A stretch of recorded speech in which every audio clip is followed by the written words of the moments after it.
renting a fancy commercial camera. There was even a... Of all their evil actions, nothing defines the Nazis like the final solution. The murder of some 6 million Jews.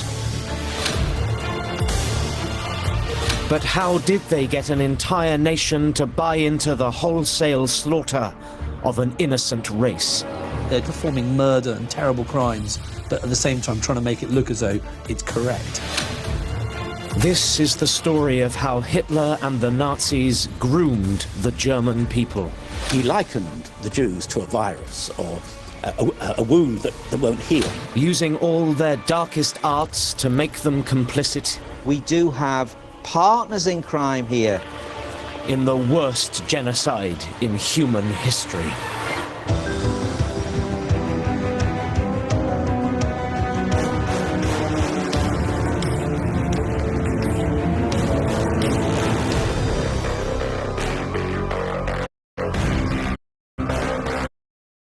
To the home of Reichsmarschall Hermann Göring.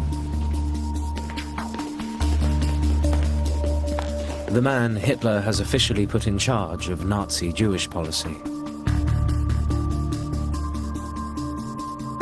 What Heydrich wants is Göring's signature, authorizing him to produce a plan for the Nazis' intended final solution to the Jewish question. This is the stamp of approval he needs. But it will be another 5 months before Heydrich has his plan in place.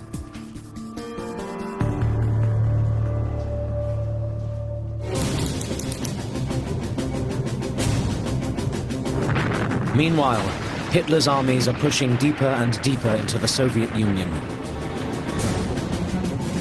Far from the eyes of the German people, Heydrich's killer squads are ramping up their slaughter of the Jews. They're looking for the most efficient method for mass murder. Still, just using bullets. Soon, Heydrich's SS develop a sinister routine. The Jews are rounded up and taken to a remote execution site. The first arrivals are forced to dig a pit. What happens next is revealed in this amateur film, shot in Latvia by a German soldier. A group of Jews is lined up in front of the mass grave and shot. Then another group is brought in, layer upon layer. The Nazis call it sardine packing. Here we see a massive escalation of the policy of extermination of the Jews going on. In effect, we have now a Holocaust of Soviet Jews already taking place. The worst slaughter takes place in the Ukraine, at the ravine known as Babi Yar. 33,000 are killed in just 2 days. As Heydrich ramps up the slaughter, he finds he doesn't have enough of his racist SS thugs. He needs new recruits. There is some evidence that there was a bit more resistance to taking part in the killings than perhaps there would have been in the Einsatzgruppen, but this was by and large overcome, and it was done by the use of, for example, alcohol given out freely to these people that would anaesthetize them against the effects, if you like, of seeing large numbers of people killed in front of them. But Heydrich knows this mass killing is still taking its toll on his men. Most of these men rapidly became horribly troubled and disturbed, and it's very largely this experience which pushes Himmler and Heydrich to look for other ways of killing huge numbers of people.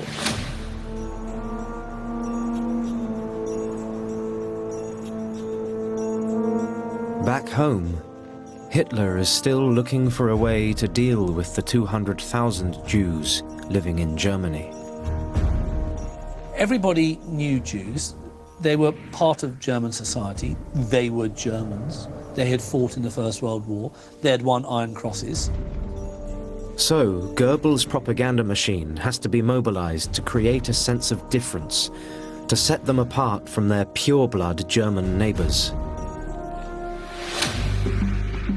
Stage 1. Give them a star. A Jewish German and a non-Jewish German may not look that different, but what you can do is label them with a star. And it's the yellow star is absolutely key to differentiating them, and it starts kind of staining them.